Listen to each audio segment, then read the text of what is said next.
aad u salaamaya isagana sharafi korkiisa ha ahaato waxa weeyaan la'aantii waxba ma aynaan noqonin haddaanu maanta guntiga inoo xidhan aad iyo aad baan u salaamayaa ilaahay ha karaameeyo waxa weeyaan jaaliyadda reer Somaliland ee Janeef ayaan aad u salaamayaa ay isku soo dubariday maanta arrinteena maxay ahaydee aynu halkan aynu ku nimi ayaan aad iyo aad u salaamayaa waxaan kaloo salaamayaa xusbiyada qaranka mucaaradka ah injineer Faysal Cali Waraabe waxaan salaamayaa Cabdillaahi Ciro ayaan salaamayaa calankiina ha jiro cududda iyo calankaba u xidha dhexda Somaliland laba ma aha waa mid weeyaan Somaliland inagu mid baynu nahay inagu cadow quraynu leenahay inagu waxaynu nahay dad maxayga ilaahay ku uumay meel muhiima oo qaaliya oo sharaf iyo karaamo leh ilaahay ku uumay baynu nahay haddaynan dalkeena iyo dadkeennana ilaashana waxba inoo hagaagi maayaan marka waxa weeyaan ilaahay ictiraafka subxaanahu wa ta'aala mid khayr qaba ha inooga dhigo ilaahay ha inoo soo dhaweeyo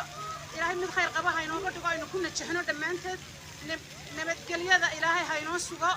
waxa weeyaan isku duubnaada shacabka waxaan leeyahay reer Somaliland war isku duubnaanba adduunka lagu marayo isku duubnaada qolo iyo qabyaalada waxba ina tarmayso qof waliba waxa weeyaan wuxuu halkan waa loo soo dhintay oo loo soo baaba'ay oo loo soo dad baa u soo baaba'ay maanta Somaliland halkan nin nabad ku seexan lahaa iyo nin xusbi ku tartami lahaa ma jirin haddii aan la'aantii aan dhiigeen u soo quban waxa weeyaan isku duubnadeenu waa muhiim aad bay muhiim u tahay inaan isku duubnaano waxa weeyaan waxaan idinku soo gabagabaynayaa dhammaan reer Somaliland reer Janeefa jaaliyadda Janeefa iyo reer Somaliland dhammaantoodba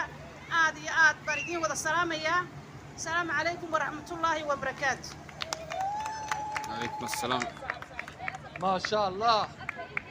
هذه بمهسين تذكر معك السوق غير لك ناس مدن حيل عم تمشي. وحويا ومالنا هذه قالي ومالنا قرن ومالنا معنا هلك كور السمالة السلام إنه دمات هيبا والحوينا هيجا قاليجا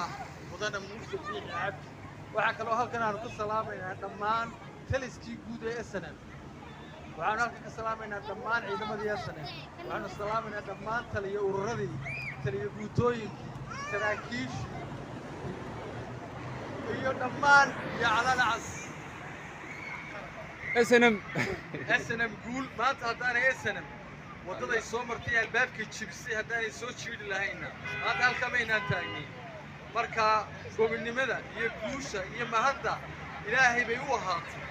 ما هذا أنا وبعض أنا بحنينا وما هذا أنا بحسينه دمان مشاهدين كأسنا. لا. ودنا كانوا صوت قالما يقول مشاهير قالنا عان الصين دول الصين كوب شهر لوسبين أنتوا كنا قاقح شنو كتير أي لا يبالغ بيتك أي سبوا ررن. مركا رجع سوي رجع أبار قاعد نقوله يا أنا هالك الصين إنه بالله تقرني قرب بيته وخالصا. الله أكبر. هذه بردي سلام يا جماعة غير Somaliland بدأ يدبدبه هذه بردي سلام هنا وأنا سنة كستنا شخصو دياري دونا سيدا كسي بلاري دونا إن شاء الله وتعالى هذه بردي سلام يا عينا هذا سلام يا إذا ما ذكرن كSomaliland يا هبيني يا مالي بالدفاع وبتشرا هذه بردي يجنو السلام يا مع السلام يا قلها بارلمانك قلها وسيدة guurtida iyo dhammaan shacabweynaha reer Somaliland oo dhan aad baad mahadsantihiin halkana waxaan kusoo dhaweynayaa Mr. Faysal. السلام عليكم ورحمة الله وبركاته. أهلا وسهلا يا جريدة Somaliland reer Janeefa حق السويلي وصوب حي maalinta qiimaha iyo qadrinta lagu mudan 26 June oo maalinta xorriyadda qaadanay ah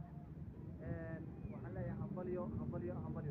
شعب reer Somaliland meel kasta kala joogtaan daafaha dunida dalkii iyo caalamka meel kasta ku sugan diinta waa maalin qaran oo qiimo iyo qadarin ugu mudan oo waa maalintaynu xorriyadda qaadanay ee aynu ku biirnay ee aynu shanta Soomaaliyeed raadinay shantii Soomaaliyeed waxaynu ka dhaxalay ma rabo inaan halkan kaga hadlo laakiin waxa muhiimaddu ay tahay inaan maalintan inagu leenahay oo dad kale ku maxabsanayaan oo dad kale ay ku socdaan muhiimadan waxa weeye inaynu maalintan weyneyno oo aynu ka dhigno maalin qiimo leh oo sibaaxaysa intoorkii iyo xududihii dalkeenu lahaa iyo qiimihii dalkeedu lahaa marka waxa weeye weynan maalintan maalin anigu waxaan aaminsan laga dhigo maalinta ugu muhiimsan qarankan uu leeyahay oo ciidamadu ay maraan oo shacabka reer Soomaaliland dhan maraan waa wadana maalinta xorriyadda qaado waddan kale ma siiyo marka taariikhdiisa waddanka taariikhdiisa ka taariikh kale ma aado marka maalintan anigu waxaan leeyahay ha lagu soo noqdo maalintan aad ha loo qiimeeyo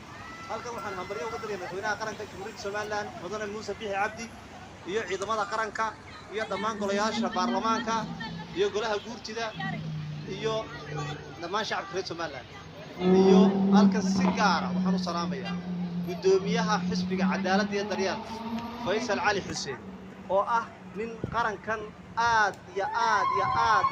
ugu suntan waana maalintii ninka kaliya ee ciidamadiisa qaranka u tagay ee ciidamada madaniga u tagay meel dheer baad nagaga taallaa waana ku ogsanay insha Allah waxaan rajaynaa maalin maalmaha kamid ah qaranka hogaamiso assalaamu calaykum waraxmatullaahi wabarakaatu adigoo ah qabanqaabayaasha xafladda dhexlaataka juun Soomaaliland hadii xirmada qaatay waxaan salaamayaa madaxweynaha qaranka Muuse Biixi golaha guurtida iyo golaha baarlamaanka janarada ciidamada wasiirada waxaan leeyahay assalaamu calaykum waraxmatullaahi wabarakaatu maanta waxaynu u baahannahay inaynu caarid iyo muxaafidba gacmaha la isqabsado inaan la kala fiiqin in meel loo soo wada jeesto cadowgeenu wuu badan yahay dhinac kastaba uu ka socdaa markaa si alla foojignaado waxaan ku yidhi maxaa la iswada ilaashado saasay magaraysa qadimadeedu ku soconaysaa wabilaahi tawfiiq assalaamu calaykum waraxmatullaahi wabarakaatu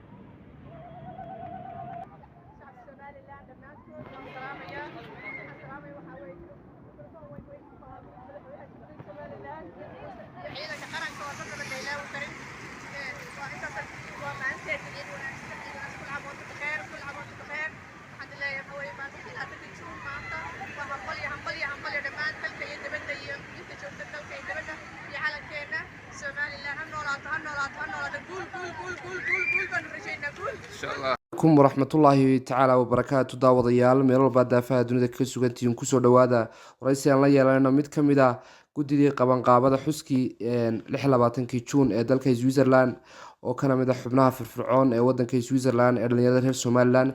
Cabdiqani Axmed Cismaan Cabdiqani oo kusoo dhawaanaya telefishinka qaranka Somaliland walaal calaykum asalaam waraxmatullaahi wabarakaatu anigoo ah Cabdiqani Axmed Cismaan ku nool dalka Switzerland gaar ahaan Geneva walaal waan dhawahay markaba waad mahadsantahay walaal sidee bay idinku qabsoontay munaasabadii 26 Juun ee Switzerland walaal Cabdiraxmaan British show aad iyo aad baad u mahadsantahay maadaama aad nala soo xiriiday wariyaha kaliya ee firfircoon jamhuuriyadda ee caalamka la shaqeeya ee wadamada dibadda kala shaqeeya aad iyo aad baad u mahadsantahay walaal nadal marka hore akhbaarkaas iyo 26 Juun waxaan ku qabanay dalka Geneva gaar ahaan United Nationska annagoo qadiyada Somaliland meel marinana waxa aanu dadaal iyo firfircooni si karti leh aanu ugu gudbinay warqadihii qadiyada Somaliland in la meel mariyo si wanaagsan oo qurux badan way noogu dhacday aad iyo aad baan ugu faraxsanahay sanadada dambe iyo sanado badan oo sii jiraba waan wadi doonaa ilaa iyo inta ay ka meel marayso qadiyada Somaliland ee caalamka meeshaas uu ka soo dhex muuqanayo barakaysan insha Allah waa tahay waa sanadkii imsaad ay idin qabsoomaan xusaskaasi walaal imika sanadkii labaad ee xiriira ayay socotaa dadkuna Belgiumka Faransiiska Switzerland oo dhan Jarmalka waxa la yaalo waxa soo dhan waa la isku ballaarinayaa marka dambe way ballaarinaysaa qadiyada oo dhan annaga oo midaysan ayaanu meel marinaa insha Allah hadii Ilaahay waa ku rajaynahay insha Allah waayahay ayaa idin kala qayb qaatay ayaad oran kartaa Cabdiqanow barnaamijyadaasi walaal Cabdiraxmaan Birshaad aad baad u mahadsantahay wax aliyaala wax ay dadkii Switzerland joogay qayb Faransiiska kamid ah dadkii Switzerland gaar ahaan ku noolaa gobolada wadamada kala sii fog ka yimi dhammaantood waanu ka qayb qaadanay si qurux badan baa noogu dhamaatay walaal waad mahadsantahay walaal ugu dambeyntii jaaliyadaha reer Somaliland ee ku nool wadamada Yurub maxay tahay fariintaad halka uga dirayso cabdiraxmaan waad mahadsantahay walaal anigoo fursadan aad siisay ka faa'iideysanaya waxa aan jamhuuriyadda Somaliland jaaliyadaheeda Yurub ku nool waxa aan fariin u dirayaa inay nagala soo qayb qaataan qadiyadda jamhuuriyadda Somaliland meelmarinteeda gaar ahaan dalka Geneva inay nagala soo qayb qaataan oo ay iyaguna sidaas si leeg u dhameystiraan 26 June ay wadamada joogaan ugu dhameystiraan oo ay u dhigaan maalin walba 26 June insha Allah waan ku rajaynahay in aanu dadaalkayga ka mid dhalino oo aanu ka mid dhalin ilaa iyo kameesha laga taagiyo insha Allah waayahay waad mahadsantahay daawadayaalkaasi wuxuu ahaa cabdiqani axmed cismaan oo ka mid ah dhalinyarta firfircoon ee reer Somaliland ku nool wadanka Switzerland cabdiqani mar kale waan ku mahad celinayaa aad baad mahadsantahay walaal adiga mudan cabdiraxmaan Brit Show aad iyo aad baan ku habalyeynaya ninka kaliya ee dhalinyarada ah ee wariye firfircoon ee ka warhaya dalka dibadiisa ayaa tahay aad iyo aad dadaalkaaga hor u socon walaal kuleeyahay waad mahadsantahay walaal aad iyo aad baad mahadsantahay